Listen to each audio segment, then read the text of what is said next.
Fala líderes, aqui é o Maí Sampaio e hoje eu vou te ensinar um passo a passo de como tratar a indecisão para começar a fazer o que você precisa, sem se sentir paralisado ao ter que escolher isso ou aquilo. E hoje eu espero te ajudar a tomar melhores decisões e inverter o jogo da estagnação na sua vida. Para isso, bora se mexer, já dá aquela espreguiçada revigorante. E uma das formas mais comuns de identificar o indeciso é pelas expressões. Para mim tanto faz, para mim pode ser. Com frequência as pessoas dizem isso e eu sei disso porque a indecisão já afetou muito a minha vida, pelo medo de desagradar as outras pessoas com as minhas escolhas, e isso me gerou alguns desafios grandes. Por causa disso, eu ia parar em um bairro que eu não fazia ideia aonde era e nem como sair de lá a pé sozinho, e isso com uns 12 anos de idade. Eu vou te contar essa história já. Deixa eu te dizer antes o que é ser indeciso. A indecisão é uma característica muito comum.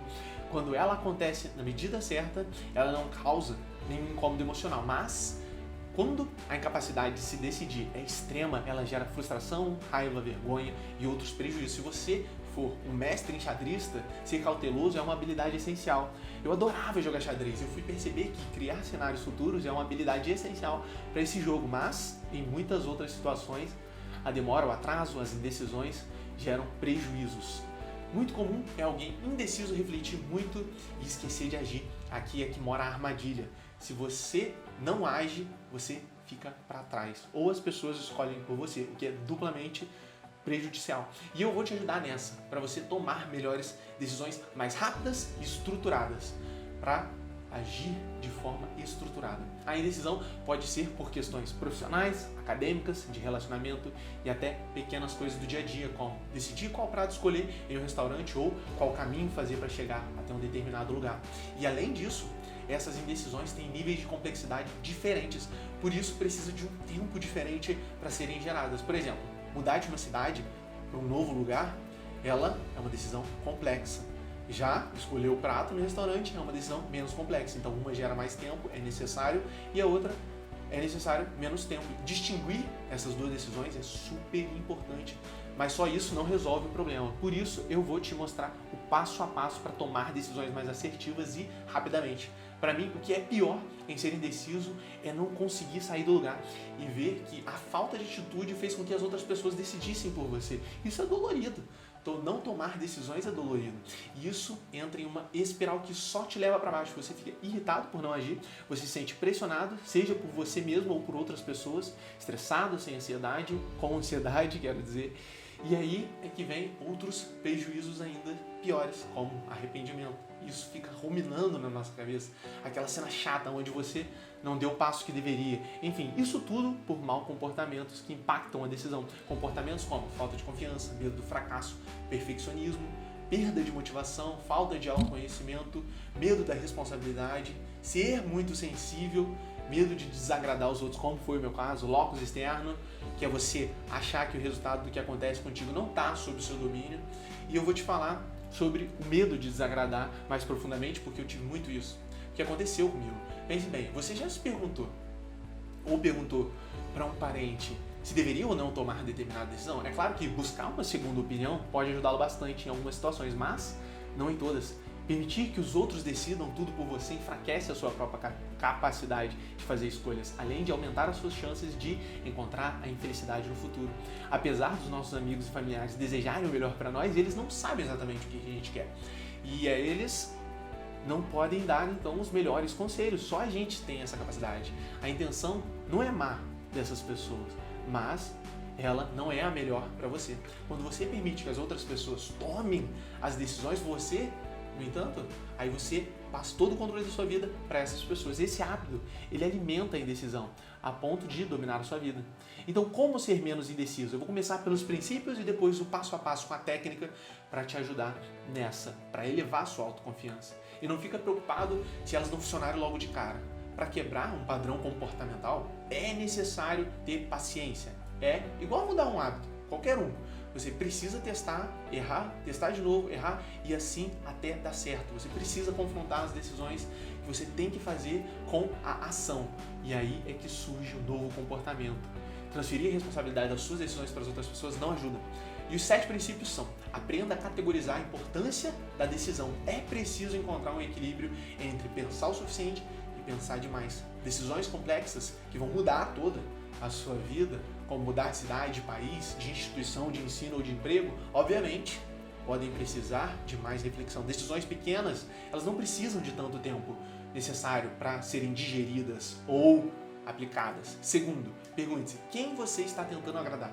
Se você tem o hábito de agradar as pessoas, acima de tudo, as suas decisões provavelmente seguem um padrão e você provavelmente considera como os outros vão se sentir se tomar a decisão X ou Y. A gente tem que compreender que, da mesma forma que você, as outras pessoas também precisam aprender a controlar os comportamentos delas, as emoções e todas as reações que o mundo gera. Viver querendo agradar as pessoas atrapalha tanto o seu crescimento como o das pessoas. Quarto, visualize cenários positivos. Visualizar que cada opção pode trazer algo de bom é necessário para combater o medo dos pensamentos negativos. Em vez de passar horas imaginando os terríveis resultados para cada escolha, imagine cenários alegres, satisfatórios. Afinal, do que vai adiantar ficar sofrendo com antecedência dos pensamentos pessimistas? Esse exercício vai te ajudar a acalmar e manter o otimismo. Claro que você vai aprender também a criar cenários que não são os melhores. Quinto, cuide das suas emoções. A ansiedade impede muitas pessoas indecisas de aprovarem as suas próprias escolhas e os pensamentos.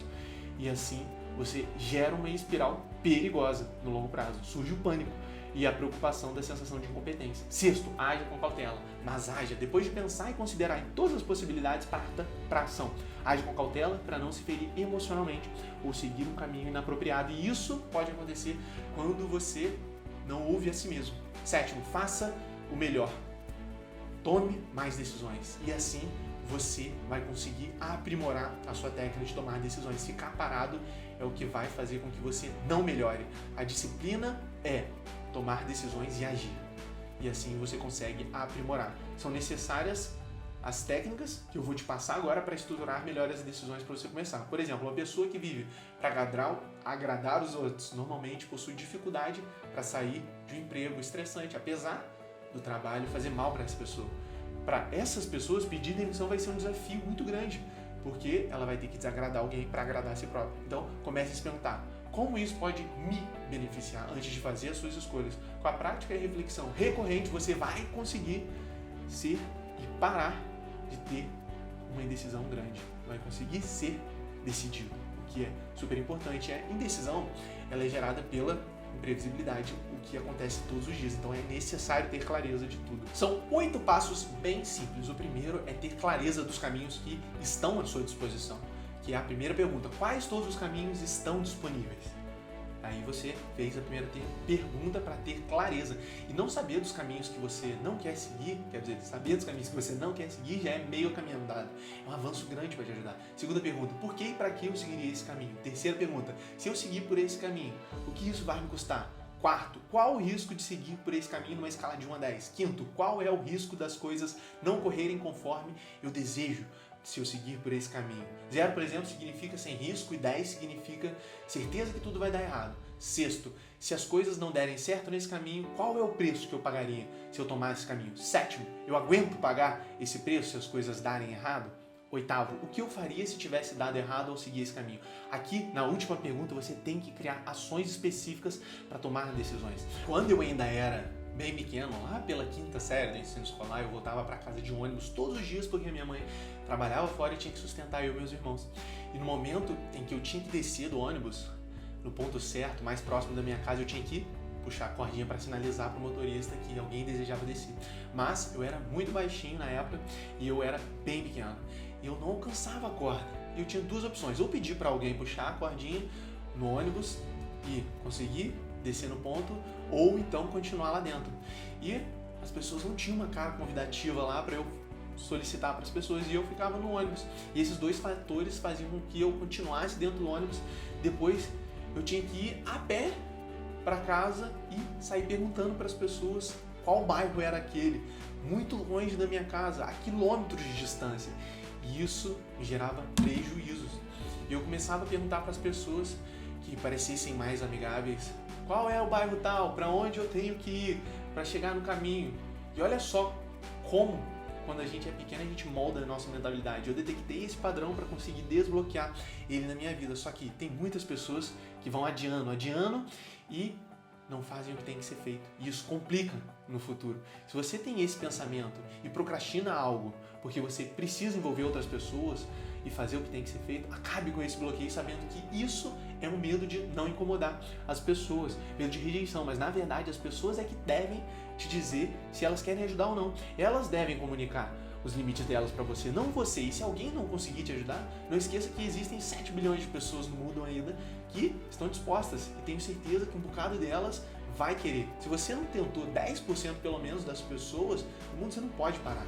Se o que você fez da primeira vez não deu certo, utilize isso como aprendizado, como ensinamento para outras pessoas ao transmitir suas lições aprendidas. Para vencer a indecisão, utilize então os 8 perguntas para sair do labirinto da indecisão e tomar uma ação. Haja rápido. Se você gostou desse vídeo, então curte, compartilha, comenta que você gostaria de ver nos próximos vídeos. Vai ser um prazer trazer um vídeo para você, para te ajudar também nessa.